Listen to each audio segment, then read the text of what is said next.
saya tidak melakukan kesalahan yang besar lah, yang begitu besar. Saya tidak terlibat mensabotaj UMNO, malah dalam setiap pilihan raya kecil saya membantu UMNO, tak pernah tutup bilik gerakan dan sebagainya, dan saya tidak terlibat didakwa dalam melakukan kesalahan politik wang. Saya tidak membocorkan rahsia-rahsia parti, dan juga saya tidak terlibat dengan mana-mana kes mahkamah. Jadi bila digantung selama 6 tahun ni, dia banyak tanda soal yang timbul. Pada waktu yang sama tak ada penghakiman yang bertulis, judgement yang bertulis diserahkan pada saya, walaupun pada 8 hari bulan Mac telah dibuat keputusan mengenai saya.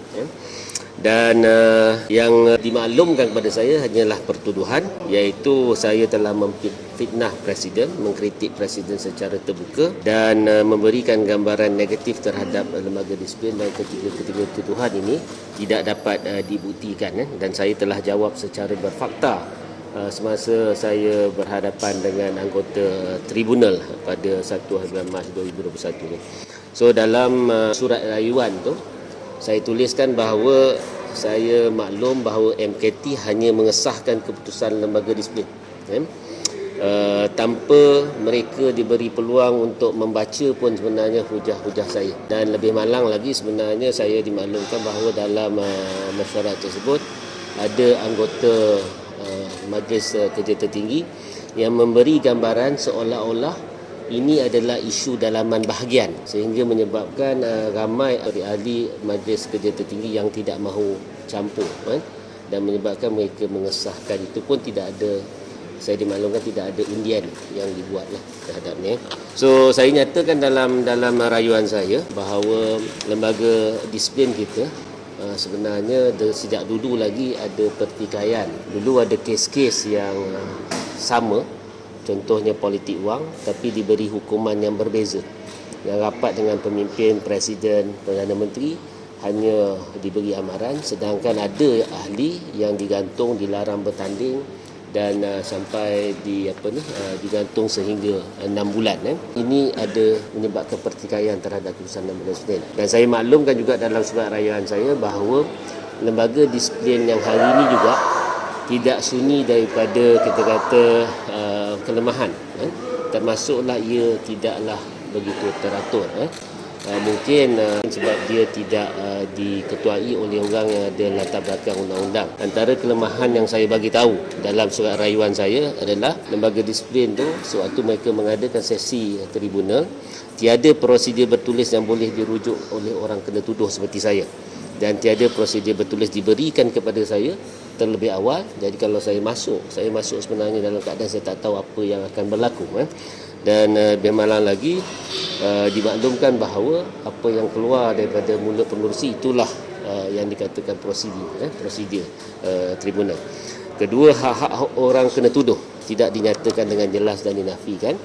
Dalam prosiding itu, kalau saya tidak berkeras untuk mendapatkan siapa pengadu dan juga apa aduan sebenar mereka, sampai sudahlah saya tak dapat tahu maklumat ini, dan saya dipaksa untuk membuat pembelaan dalam keadaan saya tak jelas sebenarnya apa motif orang yang mengadu pada saya.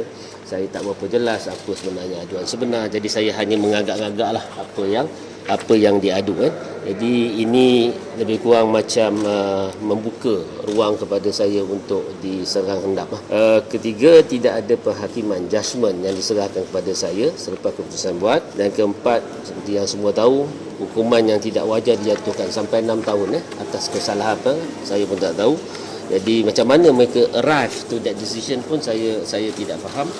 Dan kelima, ada kebocoran maklumat. Ada rakan-rakan ahli UMNO di Putrajaya telah dapat maklumat lebih awal tentang keputusan saya akan digantung 6 tahun seawal 15-16 hari bulan yang lalu. Ada soal integriti di sini. Dan keenam, maklumat yang tidak menyeluruh dan salah disampaikan kepada Biro Pengurusan dan Mesyuarat MKT. Saya dimaklumkan bahawa laporan keputusan lembaga disiplin ini disampaikan kepada Mesyuarat Pengurusan. Pengurusi Biro Pengurusan mengangkat kepada dalam mesyuarat MKT, dan selepas itu ia di-endorse. Itu saja keputusannya. Jadi hari ini saya ambil kesempatan untuk beri semua jawapan-jawapan saya, hujahan balas saya, justifikasi saya kenapa saya tidak wajar dikenakan hukuman bergantung sampai 6 tahun ini. Dan saya serah surat rayuan ini bukan saja ditujukan kepada Presiden melalui Datuk Seri Ahmad Maslan Setiausaha Agung UMNO, dan juga saya buat salinan, yang banyak-banyak tadi adalah salinan untuk semua ahli MKT supaya mereka berpeluang untuk membaca sebenarnya hujah-hujah pembelaan saya. Dan saya nyatakan dalam press statement ini juga dua hujah utama saya kenapa saya tidak wajar dikenakan tindakan. Jadi ada ditulis ini, pertama sebenarnya tidak ada perbuatan memfitnah, mencela dan mengkeji Presiden. Juga tidak ada perbuatan mengkritik Presiden secara terbuka. Dan itu telah dinyatakan dengan fakta dan boleh rujuk nanti press statement selepas ni lah. Detail hujah balas saya sebenarnya saya dah bagi pada Presiden dan juga ahli MKT. Yang sini cuma secara umum. Dan kedua, kalau tengok ada ucapan ada kenyataan akhbar saya, kenyataan media saya telah diambil di luar konteks. Sebab itu saya kata tidak boleh dibuktikan bahawa saya mengkritik Presiden secara terbuka. Hujah yang kedua adalah pihak yang membuat aduan tidak mempunyai local standby, malah mempunyai motif yang jahat ataupun ulterior motif dan berkepentingan diri. Proses membuat aduan juga tercemar dengan unsur-unsur tekanan, ketidakadilan, pelanggaran peraturan dan fitnah. Dan digambarkan pula dalam mesyuarat MKT ini masalah dalaman UMNO Putrajaya. Jadi pada saya ini tak betul. Proses membuat aduan tu sudah tercemar sebab ada unsur tekanan dan sebagainya. Kedua, daripada segi motif, orang yang buat aduan ini ada motif lain daripada segi pemangkuan ketua bahagian dan juga penentuan calon pilihan raya dalam akan datang. Dan yang ketiganya juga kalau kita tengok adalah dia juga tercemar disebabkan oleh daripada segi merit, kerana orang yang membuat aduan disediakan aduan yang telah siap ditulis. Tapi mereka tak berkesempatan pun untuk membaca aduan tersebut. Mereka hanya bergantung kepada ucapan yang memburuk-burukkan saya. Itu yang berlaku. Jadi pada saya, jika daripada segi merit, daripada segi credibility, daripada segi motif aduan ini sudah tercemar, maka lembaga disiplin sebenarnya tidak wajar sebenarnya mempertimbangkan sama sekali aduan yang dibuat. Jadi berdasarkan hujah-hujah ini apa semua, saya telah merayu kepada lembaga disiplin dan memohon jasa baik dan pertimbangan Presiden dan semua ahli MKT untuk menarik balik pengesahan terhadap keputusan lembaga disiplin UMNO Malaysia yang jelas tidak bersandarkan merit dan fakta kes. Kedua, membatalkan hukuman penggantungan saya selama 6 tahun yang jelas zalim dan tidak masuk akal. Dan ketiga, mengembalikan semula hak-hak keahlian saya, termasuk jawatan saya sebagai Ketua UMNO Cawangan dan timbalan Ketua UMNO bahagian yang saya menangi melalui proses demokrasi yang sihat dan dalam pertandingan yang adil tanpa menyalahi tata etika parti termasuk politik wang. Semua yang saya lakukan ini adalah untuk kebaikan UMNO. Semoga dengan kebenarikan semula pengesahan dan hukuman yang zalim dan tidak masuk akal ini, imej UMNO akan menjadi semakin baik serta dilihat lebih adil dan lebih demokratik di mata ahli dan juga rakyat Malaysia. Terima kasih. Soal judgement kepada saya perlu dibuat berdasarkan fakta kes. Dan jangan disebabkan ada orang kata ini masalah dalam bahagian, betul lah, itu cerita lain. Mereka tak nak campur, tapi tak nak campur dalam masalah bahagian, bukan dalam masalah judgement. Masalah judgement ni masalah yang mereka kena sahkan. Dan sebab itu saya rayu mereka untuk membaca semula hujah-hujah yang saya berikan. Dan selepas ini bukan setakat hard copy, saya akan send juga melalui WhatsApp kepada semua anggota MKT supaya mereka baca surat rayuan.